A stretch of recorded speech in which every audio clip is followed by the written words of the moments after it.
So to get everyone up to speed, in case you've never owned an Xbox before, or you've been away for a while, in 2022, Microsoft quietly changed the way DRM handles physical games on Xbox One and Series X. And due to this change, you are no longer required to be online when you install and play your disc-based games. Now this all of course depends on the data that's actually on the disc itself, and you'll still need to create a new account or download a previous account online. And you'll still need to do the one-time system update with an internet connection. After that, you're free to install and play modern Xbox games offline.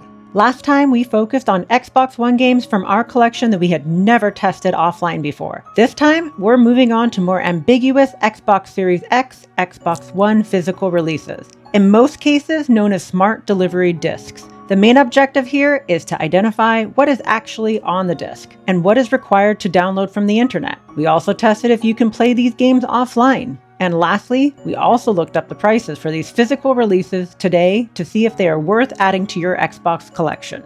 And to sort of bridge the gap between Xbox One, the smart delivery discs, and also the full Xbox Series X releases, I think it's fitting to start with one of my favorite Remedy games, Control. Because I remember when these first came out, this is where most of the confusion I think stemmed from for most gamers and collectors, because there are going to be 3 releases that we're showing today. And I tested all 3 on both Xbox One and the Series X to see what was actually on the disc in this case, because that's, again, what most people don't think about Xbox. They don't associate that with having games fully on disc. But as we saw when we tested Xbox One games offline, the success rate were actually far higher than we expected. So if we focus first on Control for Xbox One, which let's label this one the vanilla version in this case, because you'll see later that there are some differences, of course, with the later ones. And this is a third-person shooter. It's more of the paranormal, supernatural style. And I played this around launch, and I really enjoyed this game. I played it actually multiple times at this point, so on both PC and on these different editions here that I'll be showing. But before I started doing anything offline, I of course went into my network settings and went offline just to make sure that I had no internet connection before I started testing this. And I tested this on the Xbox Series X first, just in case there were any differences. Naturally, it's going to be very similar when you do Series X and Xbox One in this case, because it is an Xbox One release. And I popped the disc in and started installing it completely offline once again, and it came in around 34.75 gigabytes that started installing here. There's nothing else. Like I said, it's just a vanilla version of Control. And after it's successfully installed, I launched the game and I was able to play the game actually. And the funny thing is I had a previous save, so I was actually able to go in and play a little bit further into the story rather than just the opening sequence of it. And no issues as far as I could tell. I didn't run into any issues that didn't allow me to play the game or launch the game offline. And naturally, when I did go back online just to test the game out there as well, it did prompt me for a 41.9 gigabyte update, which I know for a fact that having tested all 3 of these, that was pretty much the final size of the game after all the patches and all the updates. And like I said, having played this one around launch, typically with Remedy games, I shouldn't just say Remedy, but I know from having played most of them at launch, they do tend to have a lot of patches and updates in the weeks following the release. And you know, it's, again, like I've said before, it could be achievement fixes, trophy fixes, just bugs here and there. You know, I was able to play the game offline, so at 35 gigs almost, it's pretty certain that that is going to be most of the game on there, minus the patches that obviously you won't be able to continue playing it unless you go back offline without applying that patch though. But yeah, the final game size would be around 42 gigs for this version. And when I tested this on my Xbox One X, then it was the same outcome there as well. I had a 42.1 gig update there actually. So it was, like I said, 41.9, 42.1 is pretty much the same. That was the final size of the game too. It didn't add 40 gigs on top of it, so it wasn't like a 70 odd gig type of game. So yeah, so this one was successful testing, and that's why I wanted to do this one first. To anyone who had doubts about Xbox One games, once again, this is fully on disc and you can play it on your Xbox One or your Series X. And if we talk about price for games like this too, and I know a lot of people are interested in adding games to their collection, of course, this is around like a $10 game and very cheap and easy to find. just like vanilla ice cream. So we're sticking with this vanilla version type of thing here. So $10 game, absolutely add it to your collection if you don't care about DLC and stuff like that. And let's swiftly move on to the one that kind of is in question today for today's episode. This is the one that confuses most people, I think. The one that we are going to refer to as the smart delivery version. Although this one doesn't actually say smart delivery on it. It does say Xbox Series X on there and Xbox One, which typically means there is some sort of version or build of each one on there. But what we wanted to find out is if this Ultimate Edition of Control had both or one or the other, right? That's kind of the whole purpose of this episode today. And this one has the Foundation and AWE expansions on there that came out around 2020 when this edition came out too. And naturally, like I did before as well, went offline and tested this one on Series X first. And what it did at that time then, it installed the Xbox One version, the 2 pieces of DLC, and then also the Series X version. So all 4 that were supposedly on the disc here started installing. I noticed the sizes of them were a little bit smaller than I expected. So that should be the first indicator that things may not be fully on the disc here. So for instance, the Xbox One version was 17.37 gigabytes here, which is naturally very small compared to the 35 gig that was on the Xbox One disc. And then the DLCs each were like 10 megabytes. But that is pretty common actually. If they've incorporated the DLC into kind of the main base game build, it's just more or less like a license that unlocks it because it's already part of that main install. Lastly, the Xbox Series X version of this, which is the Ultimate Edition that has the DLC built into it, that one was only 272 megabytes, which should tell you this is not a small indie game. This is like a AAA game. So anytime you see that a AAA game is that small, you're almost certain that the game's not going to be on disc. But I wanted to test this, of course, so I went into the Xbox One version of this game. So it allowed me to launch the game, and there was no issues that I could see. And then I actually loaded up my previous save that I had to see, is there any areas that are maybe locked for me, like since it was such a small size. And I actually tried to progress through the story by going into the elevator in one of the areas, and it told me literally on the screen, you can't progress until you finish installing the game. There was some playability there, but it kind of reminds me of kind of King's Quest that we tested in a previous episode. It was more or less there, but it was incomplete. But then I went and tried to launch the Xbox Series X version after that, and it just took me straight to the Microsoft Store or the Xbox Store, and it said basically you have no connection, and that's all you could do. So I couldn't even launch that edition of it or that build. So naturally, that prompted me to go online, and that's when, when I started launching the Series X version of it, it prompted for a 45.9 gigabyte update, which is the whole good news, you have a Series X upgrade kind of thing. So that was essentially going to be the download for this version. I would consider this not a very successful test in terms of doing this offline, although I could play a little bit of the Xbox One version. But the fact that it didn't even prompt me to go online and update it meant that they never intended for this to be an offline product. So looking at prices for this too, so this one goes for around $15 to $20, and sometimes lower, sometimes higher, because I think, as you'll see in the next version I'll talk about, people don't seem to really know what they're listing on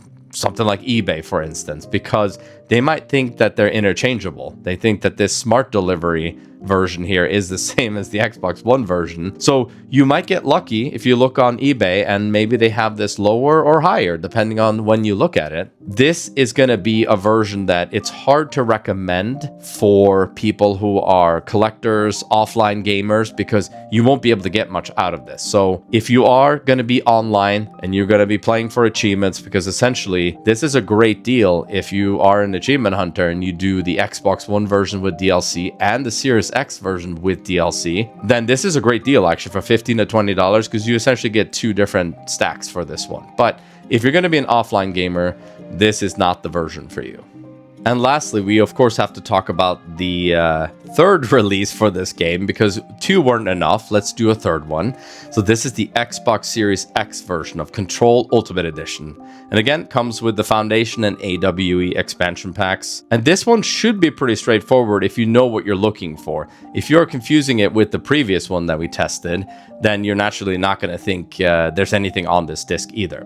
So again, I was only able to test this on a Series X because if you pop this into an Xbox One, it doesn't recognize the disc. It's not the right format. It's not the right console. So it's not going to do anything there. The full install with the update for the DLC and the patch for Xbox One version of this game was in and around 42 gigs. When I installed everything, it appears that everything is on this disc. Xbox Series X disc is 50 gigs max. So this one came in just under that. And once that finally installed, I launched it offline on my Series X, and I was fully able to play this game, no issues whatsoever. And the DLC, like I said, is incorporated, so it's not like a standalone file. And I also tested out going online to see if there were any patches or any updates for this. So it did prompt me for a 33.8 gigabyte update or patch. So it's a pretty sizable one, but it's very similar to what you saw on the Xbox One version, where they will apply most of the size of the full game and patch up the game and fix bugs and whatever else. So it doesn't mean that the game's going to be 70 gigs, like I said. And considering this is around $25 and up, this is absolutely the version that I would get, at least for this, because it has the DLC, it's fully on disc, and it's fully playable. It has more patches than the previous versions do. Naturally, there's going to be some patches like you saw, but this one is fully playable on a Series X. So if you're an offline gamer and a collector, I highly recommend that you pick this one up. You might sometimes get lucky on eBay and someone sells it for a lower price thinking it's the other version. So I recommend that you use this in deliberate confusion to your advantage and get the version that you want.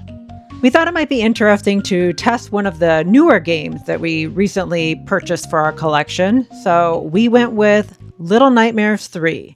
This is the deluxe edition, and it is a horror platformer developed by Supermassive Games, not the original developer of the other Little Nightmares game, Tarsier. So we're looking forward to playing this game, but also we wanted to test it offline and to see if both builds are on here, because the case does say Xbox Series X, Xbox One.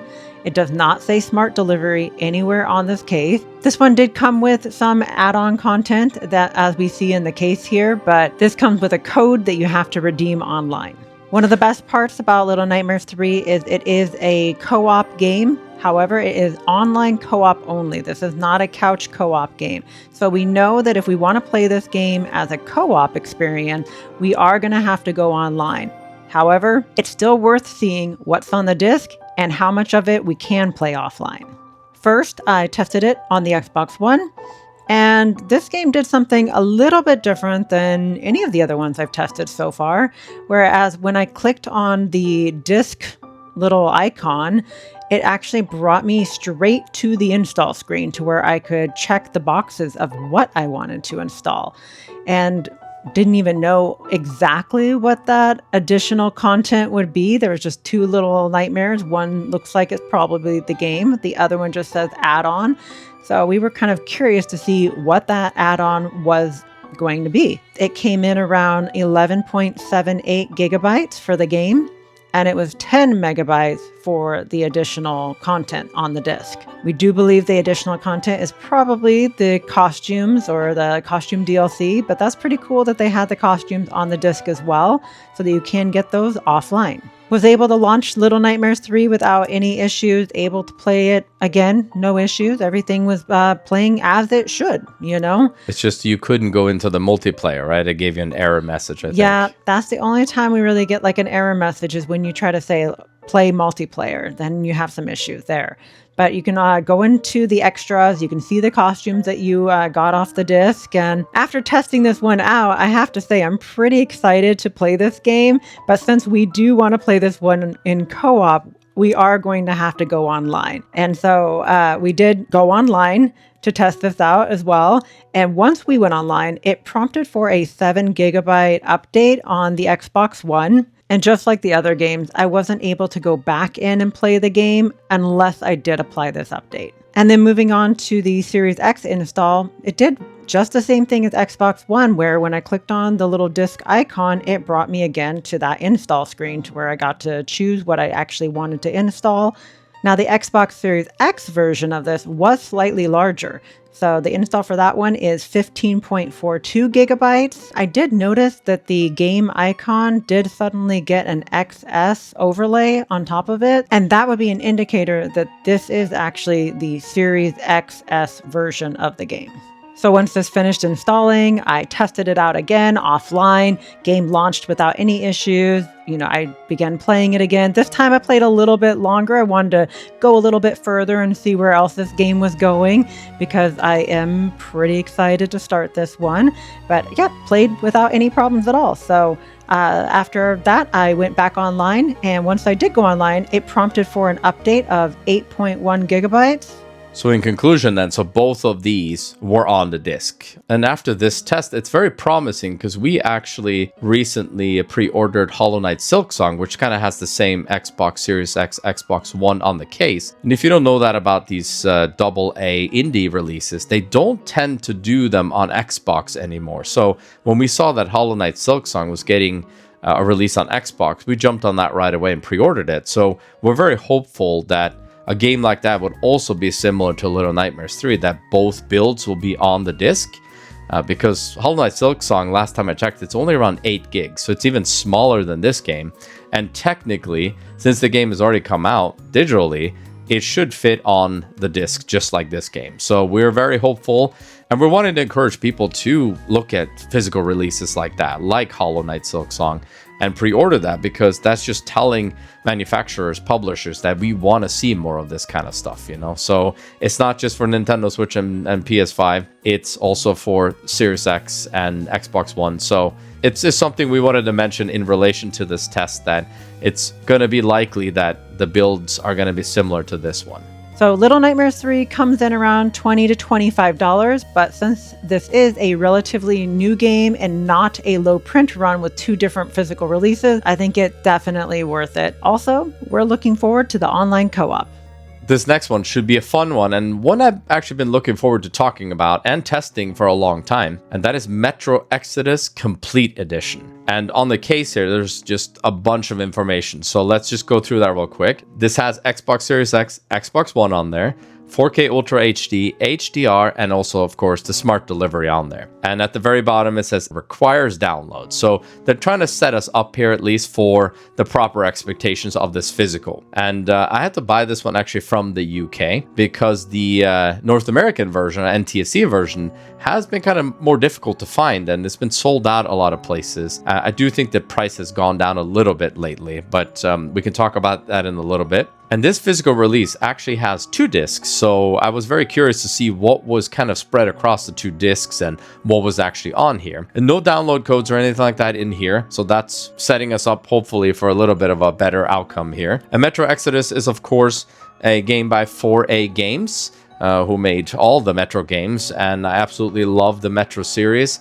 This one, they opted to go a little bit more open world and have some side missions, but there's still like that true Metro formula in here as well. So if you are familiar with Metro 2033 and Last Light, this is an absolute gem of a game. I love the Metro games, and naturally, I'm incredibly excited for 2039 to come out. So this was actually the perfect time for me to test out one of my favorite games. So when I started installing this offline on the Series X, it told me that it was around 62 gigabytes for the main game, but it was, like I said, spread across multiple discs here. So I was curious to see what would happen next. And just as a side note here too, after I had tested this, I did a little bit of a research online, and it turns out the PS5 version of this game actually has download code for the DLC, so it's not complete on disc. Although that disc is much bigger than the Xbox Series X disc, they didn't manage to fit the DLC on there, which I'll talk about the size of that too. And there was more enough room to spare on that one PS5 disc, but on Xbox Series X, they decided to do 2. And the DLCs came in at a 6.4 gigs for Sam's story, and then the 2 kernels was 1.2 gigs. And then I launched the game offline, tested it out. I tested both DLCs, just like kind of randomly, started it up. And yeah, sure enough, it was all on there. no problems. And naturally, since I played the game before, I know what to look for in this case. So I know that the DLC was on there without any prompting to go online to download. And then when I went back to the dashboard and then launched the game online, that's when the Series X version prompted an update, because again, I was on the Series X and then it did the whole great news, you have a Series X upgrade. And then the actual Xbox Series X size, the upgrade, was around 67 gigabytes. So obviously around the same as the install, but you know, obviously a little bit more on top of that as well. So that's just another confirmation that the Series X version required download. So it's not on the disc here, but the Xbox One version and the DLC was most certainly on these discs. And then, of course, I went to an Xbox One X to test this game out as well. It had the same exact install and size, because like I said, this is the Xbox One version basically with the DLC, so there was no difference in the size. And I did actually encounter that disk swap bug on there because I jumped the gun a little bit again and I tried to install a little bit faster. I closed the screen before I put the disk in, and then it just stopped installing on me. But just again, make sure that when you're installing this, just wait until it reads the second disk, and then you can close that screen and it should be fine. So I don't know if there's a known fix for this or if that's all you have to do, but that's what I did to kind of avoid getting that whole bug of having to like uninstall it and restart it, or clearing your local data and that kind of stuff. But when I went online to test this out, there were 0 prompts for any patches on the Xbox One X. That means that most of the patches, if not all of the patches, are actually on these discs, and it is fully playable. It's a finished product, and it made me incredibly happy to see that, because this is one of my favorite games, and to see that they actually managed to do 2 discs, full release, everything's on there, everything's patched. And I have to say, it still looks incredible on an Xbox One X as well. And when it comes to the price of this one, it's going to normally be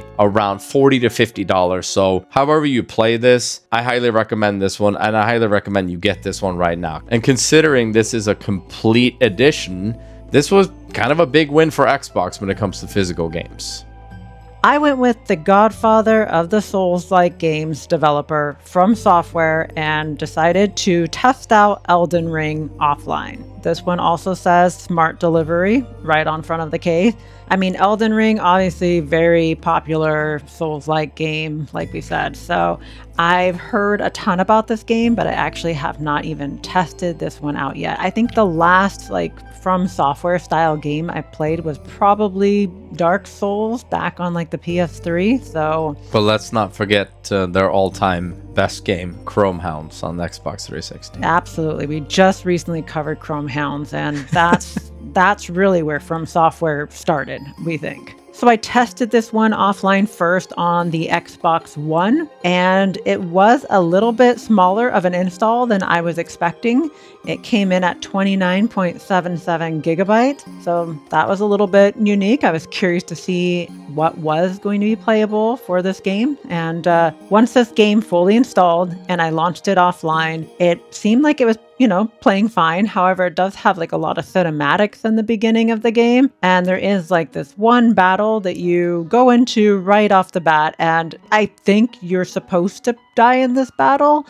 At least I hope so. It seemed like that way. But the funny part is, as soon as I died on the Xbox One version test of this game, it went to a black screen for so long that I just thought the game broke and crashed. And I thought, okay, yeah, maybe it's not playable. And I even went to the dashboard thinking that the game really crashed. But then I thought, okay, no, I'll just try to resume, see if it goes back to the game. And it did go back to the game. It was just loading the next set of cinematics and movie for this one, but it didn't break. It just went through the movies, and then I was able to continue playing the game. And the game looks beautiful on the Xbox One, and it seemed like it was going to play just fine. So that was the first promising step of Elden Ring. And you managed to die at least once. At least twice. Okay, good. Yeah, I'm sure there'll be more than that. There's going to be more, for sure. After testing this one out, went back online just to see what that update would look like for the Xbox One. The update for that was 16.4 gigabytes, just like all the others. Once you go online, you can't play the game again online without installing those updates, but you can continue your game offline if you so wish. So next up, went to the Xbox Series X to install this one offline, and just like the other ones we've seen with Smart Delivery, the size of the install was the same as the Xbox One version. It was 29.77 gigabyte, but we installed it, tested it out again, and yes, you're 100% correct that this time there wasn't that long black screen in between me dying the first time into the cinematics, so it definitely loaded much quicker. I was able to play a little bit longer on the Xbox Series X because I just wanted to see, okay, what else can I do in this game? And proceeded to die many, many times in the very first catacomb. So I now know I'm extremely good at these Souls-like games, especially Elden Ring, but still had fun, really loved the environment of this game. And once I was done dying many times, I went back online and it prompted for a, again, large upgrade this time. This time the upgrade was 72.6 gigabytes. So that's quite the jump. Yeah, I can see why that didn't fit on the disc.